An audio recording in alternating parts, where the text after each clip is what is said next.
Selamat pagi Dunsana Ranah Minang Kasadonyo. Bak kabar Dunsana Hariko, mudah-mudahan selalu sehat dan tetap semangat. Bersama saya Putri Febrina Marlini, kami hadir kembali dalam Berita Padang. Sejumlah informasi telah kami siapkan untuk Anda. Berikut 3 berita utama hari ini. Hujan deras yang mengguyur kawasan Danau Maninjau pada Minggu siang menyebabkan sungai yang mengalir di Jorong Pasa Maninjau meluap. Jelang malam pergantian tahun, Satpol PP Payakumbuh merazia warung dan menyita puluhan liter tuak. Peristiwa bencana yang melanda Sumatera Barat sepanjang tahun 2025 masih kami lanjutkan.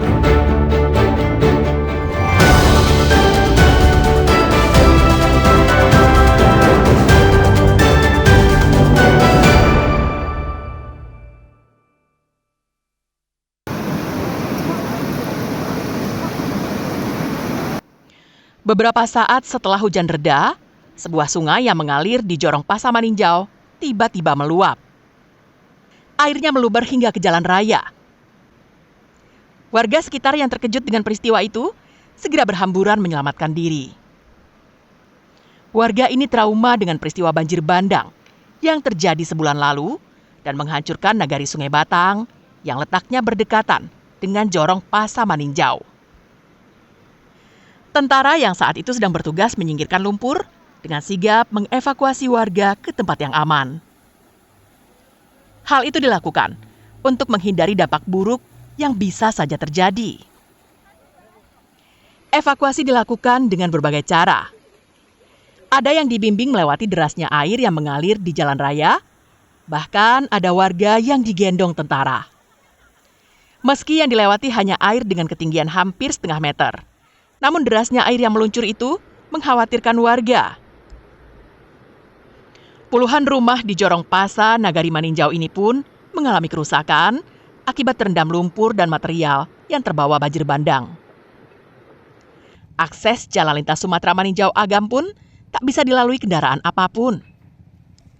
Berselang 3 jam usai banjir bandang susulan itu, petugas dari Kodim 0304 Agam dan Batalion Teritorial Pembangunan 897 Agam membuka ruas jalan dengan cara manual dan mengerahkan alat berat.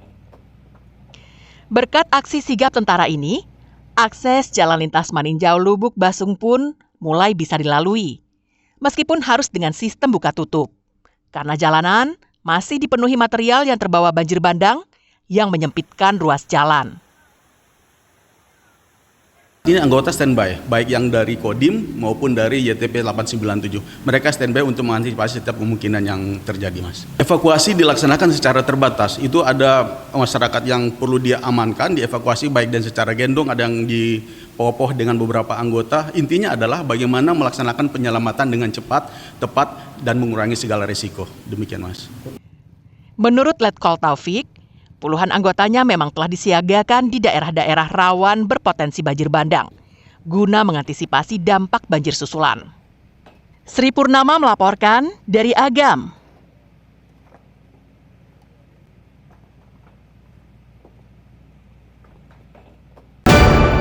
Halo Ruri, iko warga Batu Busuk Ruri ya, yang karena bencana lundo makan lundo tiba nasi dari pagi setelah itu.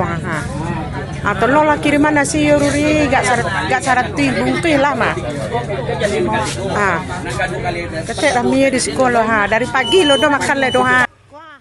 Seorang ibu-ibu korban bencana banjir bandang di Batu Busuk, pinggiran Kota Padang, mengirimkan rekaman videonya tentang warga yang sedang berkumpul menunggu kedatangan nasi bungkus. Menurutnya, sejak pagi mereka belum memperoleh makanan. Makanan untuk para korban banjir bandang ini dipasok dari sebuah dapur umum yang dikelola oleh Karang Taruna setempat. Setiap hari, dapur umum ini harus menyediakan ratusan nasi bungkus yang diantar langsung kepada para korban bencana. Aktivitas ini telah dilakoni dapur umum hampir 1 bulan. Selama itu, bahan baku untuk makanan ini dipasok dari kantor Kecamatan Pauh yang berupa beras, sayur mayur, lauk, kentang, cabai, minyak goreng, serta semua kebutuhan dapur. Namun sejak 22 Desember lalu, pasokan ini dihentikan seiring dengan berakhirnya masa tanggap darurat. Namun kondisi itu tak dipahami oleh korban bencana. Mereka berharap pasokan nasi bungkus selalu mereka terima setiap hari. Meski para korban memiliki bahan makanan untuk dimasak, namun kondisinya tak memungkinkan untuk mereka lakukan. Karena mereka masih tinggal di pengungsian, di rumah kerabat, ataupun di musala terdekat. Selain itu, para korban ini juga terkendala air bersih. Berdasarkan kondisi di lapangan, masih banyaknya masyarakat yang belum mampu untuk mandiri memasak sendiri. Mungkin kalau kita lihat di lapangan, masyarakat banyak memiliki bahan-bahan baku makanan seperti beras dan sejenisnya. Cuman di lapangan masyarakat itu terkendala untuk masak sendiri karena masih banyaknya yang masih mereka urus, terutama untuk membersihkan rumah-rumah yang tertimbun sedimen lumpur. Di tengah keterbatasan yang mengelilingi mereka, pengelola dapur umum tetap berupaya untuk memenuhi makanan bagi para korban bencana. Mereka berharap ada donatur yang mendengarkan keluhan mereka. Dari Padang, Alfi melaporkan. Desa Batu Busuk, alhamdulillah dijemput langsung oleh perwakilan.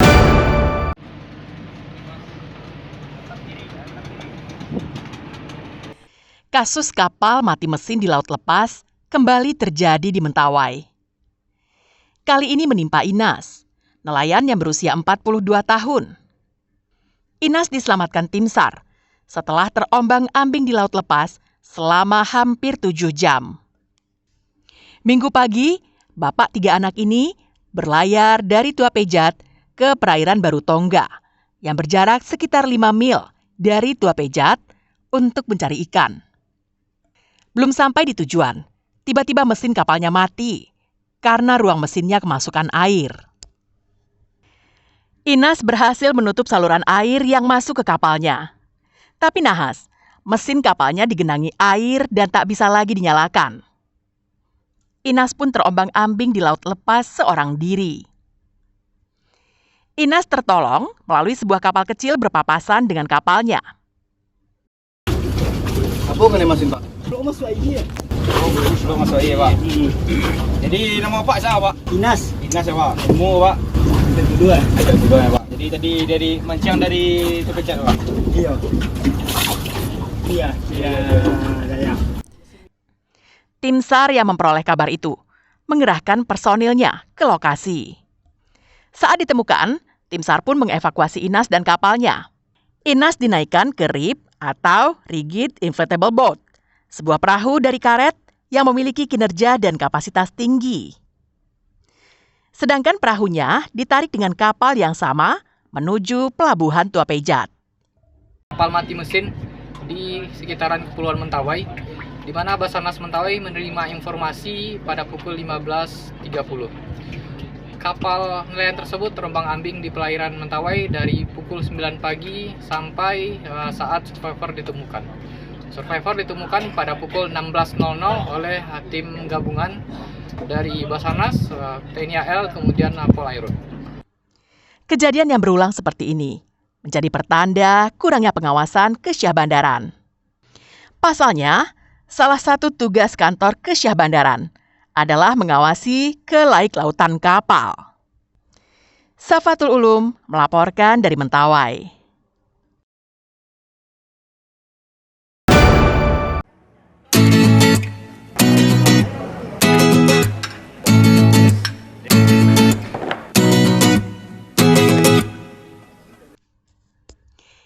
Inilah rendang, makanan khas Minangkabau. Rendang merupakan makanan terlezat sedunia versi stasiun televisi ternama. Namun memasaknya tak semudah memakannya. Setidaknya butuh waktu hampir 5 jam untuk memasak rendang dengan sekilo daging sapi. 2 jam untuk mempersiapkan bahannya, 3 jam lagi untuk memasak rendang itu sendiri. Rendang mempunyai bumbu segar yang lengkap, mulai dari bawang merah, bawang putih, jahe, lengkuas, kunyit, ketumbar, dan damar, serta berbagai macam dedaunan seperti daun limau, daun kunyit, daun salam, dan daun serai. Dan tentu saja cabai dan garam. Agar rendang mempunyai bau yang wangi, para pemasak rendang kerap mencampurkan cabai rawit. Semua bahan segar tersebut diaduk dan digiling hingga halus, kemudian dicampurkan dengan daging sapi dan didiamkan agar bumbu tersebut meresap ke dalam daging. 10 menit kemudian, daging ini dimasukkan ke dalam santan yang telah dimasak. Untuk memasak rendang, juga dibutuhkan santan yang banyak. Biasanya, memasak 1 kg daging sapi dibutuhkan santan dari 4 buah kelapa.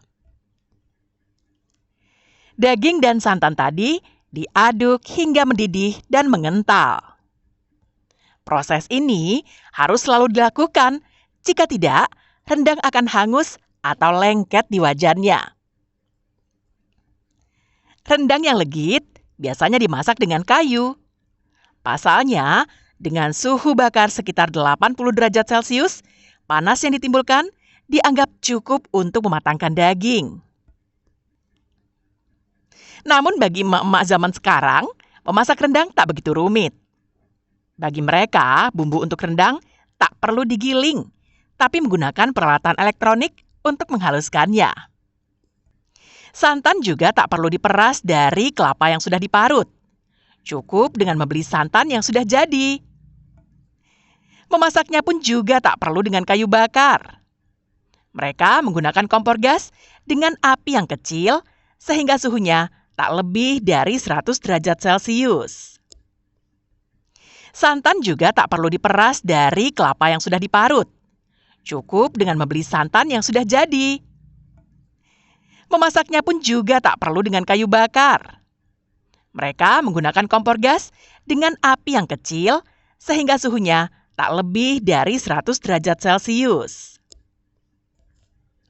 Jika orang tua dulu butuh waktu memasak rendang hingga 5 jam, emak-emak zaman sekarang hanya menghabiskan waktu 1 jam untuk memasak rendang dengan 1 kg daging sapi. Terlepas dari cara memasak dan waktu yang dibutuhkan, rendang ternyata masakan yang paling menyehatkan. Dari hasil penelitian yang dilakukan oleh Nur Indrawati Liputo, terungkap jika bumbu rendang yang berasal dari bahan segar merupakan antioksidan bagi tubuh dan sangat berguna untuk mencegah penyakit berbahaya tidak menular seperti jantung, kolesterol, dan darah tinggi. Rendang itu adalah paduan antara daging, terutama ya, daging padat, kemudian dengan berbagai macam bumbu itu dan daun-daunan itu. Nah, itu dimasak dalam api yang suhunya sekitar 80-an derajat Celcius. Jadi itu rendah itu. Jadi ternyata proses memasak yang tidak dengan suhu api yang sedang dan rendah itu menghambat proses-proses yang tidak baik yang bisa dialami kalau dilakukan dengan suhu yang tinggi seperti menggoreng. Rendang Padang selain enak, ternyata juga makanan yang sehat. Aldian melaporkan dari Padang.